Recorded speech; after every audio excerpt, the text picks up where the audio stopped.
Hello everyone, welcome back to my channel. আমি অনামিকা, Anamika's variety কিচেনের নতুন রেসিপিতে আপনাদের সকলকে অনেক অনেক স্বাগত জানিয়ে আজকের রেসিপিটি শুরু করছি।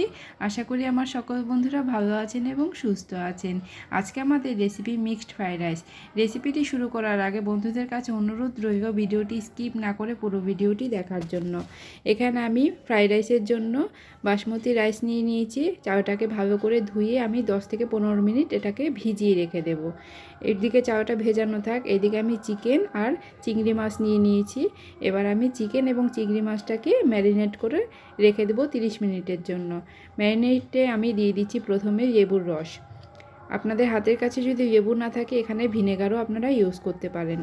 আমি লেবুর রস দিয়ে করছি। তো লেবুর রস চিংড়ি মাছ এবং চিকেন দুটোর মধ্যে আমি দিয়ে দিলাম, কেননা দুটোকেই আমাদের চিংড়ি এবং চিকেন দুটোকেই ম্যারিনেট করে রাখতে হবে, তাই আমি একসাথেই দুটোকেই ম্যারিনেট করে নিচ্ছি। এবার লেবু রসটা দেওয়ার পরে এখানে আমি দিয়ে দেব আদা ও রসুন পেস্ট। সেমভাবে চিকেনেও দিলাম আমি, সেম আবার চিংড়ি মাছেও দিয়ে দেব আদা ও রসুন পেস্ট। এবার আমি এখানে দিয়ে দেব স্বাদ মতো লবণ। চিকেনেও দিয়ে দিলাম এবং চিংড়ি মাছেও আমি লবণটা দিয়ে দেব। এবার আমি এখানে দিয়ে দেব একটু গোলমরিচ গুঁড়ো। চিকেন এবং চিংড়ি মাছ দুটোতেই দিয়ে দিলাম। এবার আমি দিয়ে দেব ডার্ক সয়া সস, তবে আমি এটা চিংড়ি মাছে দেব না, শুধু চিকেনেই দেব সয়া সসটা। শুধুমাত্র সয়া সস বাদ দিয়ে সেম উপকরণ দুটোর মধ্যে আমাদের দিয়ে ম্যারিনেটটা করে রাখতে হবে। সয়া সসটা শুধু চিকেনের মধ্যে দিতে হবে। এবার আমি এটাকে খুব ভালো করে মেখে 30 মিনিটের জন্য এক সাইডে ম্যারিনেট করে রেখে দেব। দুটোই আমার মাখানো হয়ে গেছে সমস্ত মশলা। এবার আমি এক সাইডে রেখে দিচ্ছি। অন্যদিকে আমি একটা হাঁড়িতে গরম জল করতে বসিয়ে দিয়েছিলাম। এবার আমি এই জলের মধ্যে দিয়ে দেব স্বাদ মতো লবণ আর দিয়ে দেব সামান্য পরিমাণ সাদা তেল। সাদা তেলটা দেওয়ার কারণে ভাতটা যখন হবে রাইসের একটার সাথে একটা লেগে যাবে না, তাই তেল এবং লবণটাও রাইসের মধ্যে খুব ভালো করে ঢুকে যাবে। তাই লবণ এবং তেলটা দিয়ে খুব ভালো করে নাড়াচাড়া করে নিলাম। এবার আমি জলটাকে ফুটিয়ে নিয়েছি, দেখুন জলটা ফুটেও গিয়েছে। এবার আমার যে চাউটা ভিজিয়ে ধুয়ে রাখা ছিল সেই চাউটা আমি এখানে দিয়ে দিলাম। এবার আমি চাউটাকে দিয়ে এটাকে আমি কিন্তু একদম খুব ভালো করে সেদ্ধ করব না। আমরা প্রত্যেকেই জানি বিরিয়ানির চাউ 80% সেদ্ধ করতে হয় এবং ফ্রাইড রাইসের চাউ 90% সেদ্ধ করতে হয়। তো আমি 90% সেদ্ধ হয়েই আমি এটাকে জল ঝরিয়ে নেব। দেখুন যখন দেখবেন এভাবে নিয়ে একটু চেক করে দেখবেন, চাউটা দেখবেন 2 টুকরো হয়ে যাচ্ছে কিন্তু সেদ্ধ হয়েছে, কিন্তু একদম গলে যাচ্ছে না। 2 টুকরো হয়ে যাচ্ছে, তার মানে বুঝতে হবে এটা একদম রেডি হয়ে গেছে। বাদবাকি যেটুকু সেদ্ধ বাকি আছে সেটা কিন্তু এটার যে গরম ভাপ সেই ভাপেই কিন্তু এটা বাদবাকিটা সেদ্ধ হয়ে যাবে। এবার আমি এটাকে জল ঝরিয়ে নিয়েছি। জল ঝরে বড় একটা থালার মধ্যে ভাতগুলোকে আমি ছাড়িয়ে রেখে দিয়েছি। এতে করে একটার গায়ে একটা লেগে যাবে না এবং খুব ঝুরঝুরে হবে। দেখুন এটা বড় একটা থালার মধ্যে আমি ছাড়িয়ে রেখে দিয়েছি। এবার আমি কড়াইটা বসিয়ে দিয়েছি। কড়াইতে দিয়ে দিলাম সামান্য পরিমাণ সাদা তেল। আর আমরা যে চিকেনটা ম্যারিনেট করে রেখেছিলাম সেই চিকেনটাকে আমরা এখানে ফ্রাই করে নেব। এই কাজগুলো যদি ননস্টিকে করা হয়, ননস্টিকের কড়াইতে, তাহলে খুব ভালো হয়। তো আমি এটা নিয়ে ফেলেছি, তাই আপনারা যদি ননস্টিকের কড়াই আপনাদের হাতের কাছে থাকে তাহলে আপনারা ননস্টিকেই করবেন, তাহলে নিচে আর লেগে যাওয়ার সম্ভাবনা থাকবে না। তো নিচে একটু লেগে যাচ্ছে কিন্তু এটা পুড়ে যাচ্ছে না, কিন্তু জাস্ট একটু, যেহেতু এখানে আদা রসুন সমস্ত মশলা আসে সেই মশলাগুলোই একটু নিচের দিকে লেগে যাচ্ছে, তাছাড়া পুড়ে যাচ্ছে না। কিন্তু ননস্টিকে করলে এই জিনিসটা আর হবে না। তো আমি চিকেনটাকে খুব বেশি কিন্তু শক্ত করে ভাজবো না, দেখুন এইরকম করে ভেজে নিয়েছি। আর চিকেনটা যেহেতু লম্বা এবং সরু সরু করে কাটা ছিল, চিকেনটা কিন্তু খুব ভালো করে ভাজার সময় সেদ্ধটা হয়ে যায়। আর ম্যারিনেট করে রাখা ছিল যেহেতু, সেদ্ধ হতেও টাইম লাগবে না। এবার আমি মিক্সড ফ্রাইড রাইসে তো চিংড়ি মাছ লাগে, সেটা আমরা সবাই জানি। তো সামান্য পরিমাণ চিংড়ি মাছও আমি এখানে নিয়ে নিয়েছি। আর চিংড়ি মাছটা একদম হালকা করে জাস্ট আমি কয়েক সেকেন্ড মতো ভেজে তুলে নিয়েছি। এবার আমি কড়াইতে আরেকটু সাদা তেল অ্যাড করে দিলাম। তেলের মধ্যে সামান্য পরিমাণ লবণ দিয়ে দিলাম। এবার আমি এখানে দিয়ে দেব ডিম। মিক্সড ফ্রাইড রাইসে তো ডিমও থাকে। তো এবার আমি ডিমটাকে জাস্ট আমরা ঝুরি ভাজা মতো একটু ফ্রাই করে নেব। মিক্সড ফ্রাইড রাইসে এই সমস্ত কিছু ভেজে নেওয়াটা একটু টাইমের ব্যাপার, তাছাড়া রান্না করতে কিন্তু খুব একটা বেশি টাইম লাগে না, যেহেতু সমস্ত কিছু ভেজে রান্নাটা করতে হয়, তাই এটার নাম হয়তো হয়েছে মিক্সড ফ্রাইড রাইস। সব কিছু ভেজে তারপরে ফ্রাই করে তারপরে তো রান্নাটা করতে হয়, তবে এটা খেতে কিন্তু খুবই ভালো হয়। এবার আমি দেখুন ডিমটাকে খুব বেশি কিন্তু কড়া করব না, মিডিয়াম ফ্লেমে ডিমটাকে আমি ভেজে নিয়েছি, জাস্ট একটু ভাজা হয়েছে, কালার কিন্তু চেঞ্জ হয়নি। দেখুন বেশি ভাজা হয়ে গেলে কিন্তু ডিমটা শক্ত হয়ে যাবে, সেক্ষেত্রে রাইসের সঙ্গে খেতে ভালো লাগবে না। এবার আমি এভাবে নাড়াচাড়া করে ডিমটাকে হালকা করে একটু ভেজে নিয়ে এবার তুলে নেব। এবার ওই কড়াইতেই আমি এখানে দিয়ে দিব আরেকটু সাদা তেল।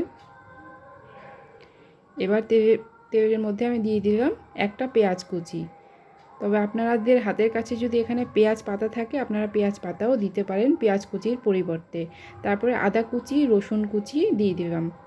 তো আমার হাতের কাছে পেঁয়াজ পাতা ছিল না, তাই আমি পেঁয়াজ কুচি দিয়েছি। আপনাদের হাতের কাছে পেঁয়াজ পাতা থাকলে আপনারা অবশ্যই পেঁয়াজ পাতা দিয়ে এটা করতে পারেন।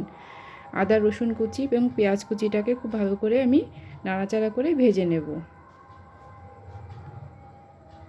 তবে কালারটা যেন চেঞ্জ না হয় সেভাবেই ভাজতে হবে।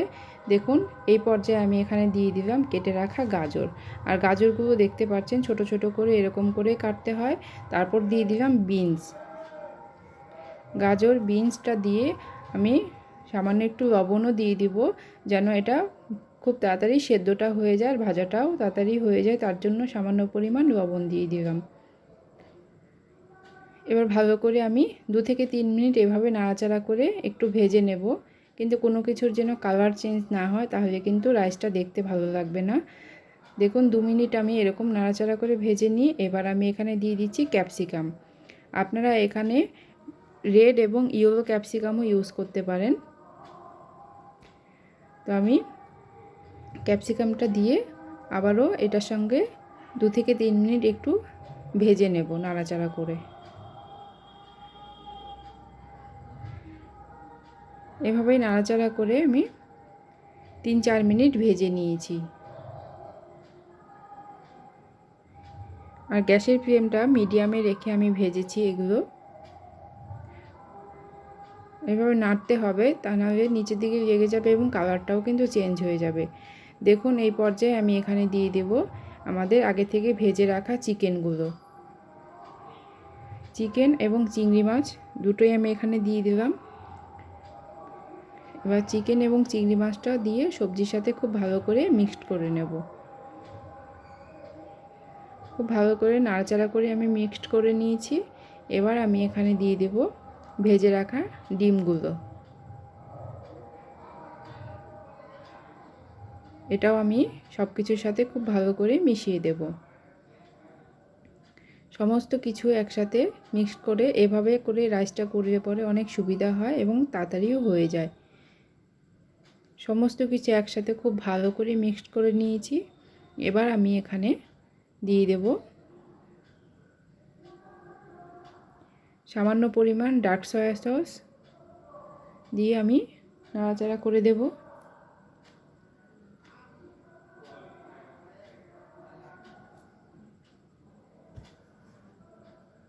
এরপর আমি এখানে দিয়ে দেব সামান্য পরিমাণ লবণ, যেহেতু লবণটা একটু বুঝে দিতে হবে। আমরা ভাতটা রান্না করার সময় লবণ দিয়েছিলাম এবং সমস্ত কিছু ফ্রাই করার মধ্যে এবং ম্যারিনেটেও আমরা লবণ দিয়েছিলাম চিকেন এবং চিংড়ি মাছের মধ্যে, তাই লবণটা বুঝে দিয়ে দিলাম। আর স্বাদ মতো আমি একটু চিনিও দিয়ে দিলাম। এবার লবণ এবং চিনিটাকে আবার খুব ভালো করে নাড়াচাড়া করে মিশিয়ে নিলাম। এই সময় কিন্তু গ্যাসের ফ্লেমটা একদম লো ফ্লেমে আছে, কেননা সমস্ত কিছু মিক্সড করার সময় গ্যাসের ফ্লেম হাইতে থাকলে কিন্তু নিচের দিকে লেগে যেতে পারে। এরপর আমি এখানে দিয়ে দিলাম গোলমরিচ গুঁড়ো। গোলমরিচ গুঁড়োটা দিয়ে আবার আমি ভালো করে মিক্সড করে দিলাম। খুব সহজভাবে দেখিয়েছি, আশা করি আমার বন্ধুদের অনেক ভালো লাগবে এবং খুব সহজে আপনারাও বাড়িতে তৈরি করে নিতে পারবেন। এবার সব কিছু মিক্সড করা হয়ে গেছে। এখান থেকে আমি অর্ধেকটা আগে একটা বাটিতে তুলে নেব, আর বাকি অর্ধেকটার মধ্যে আমি এই ভাতগুলো দিয়ে দেব। তবে সমস্ত ভাত কিন্তু আমি এখন দেব না, অর্ধেকটা ভাত আমি দিয়ে দেব এবং অর্ধেকটা আমি সমস্ত মিক্সড যে ভাজা সেটা আমি তুলে রাখলাম। এবার আমি অর্ধেকটা ভাত দিয়ে এবার আমি এটাকে মিশিয়ে নেব।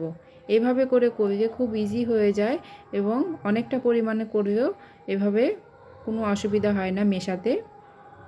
গ্যাসের ফ্লেমটা মিডিয়ামে রেখে আমি অর্ধেকটা ভাত এবং অর্ধেকটা যে সমস্ত কিছু সবজি এবং চিকেন ভেজে রেখেছি সেটা আমি আগে এভাবে মিশিয়ে নেব।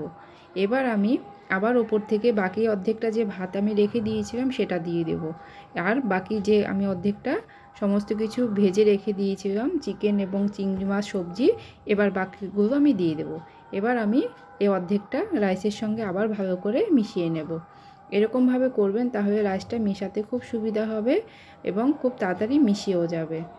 দেখুন এটা নাড়াচাড়া করে এবার সমস্ত কিছু যেহেতু আমার ফ্রাই করাই ছিল, এটা কিন্তু রেডি হয়ে গেছে। কোনো রকম ঘি আমি ইউজ করিনি, আপনারা যদি পছন্দ করেন ঘি দিতে পারেন। ভিডিওটি শেষ পর্যন্ত দেখার জন্য সবাইকে অসংখ্য ধন্যবাদ। দেখা হবে নতুন কোনো রেসিপির সাথে। সবাই ভালো থাকবেন, সুস্থ থাকবেন। Bye bye.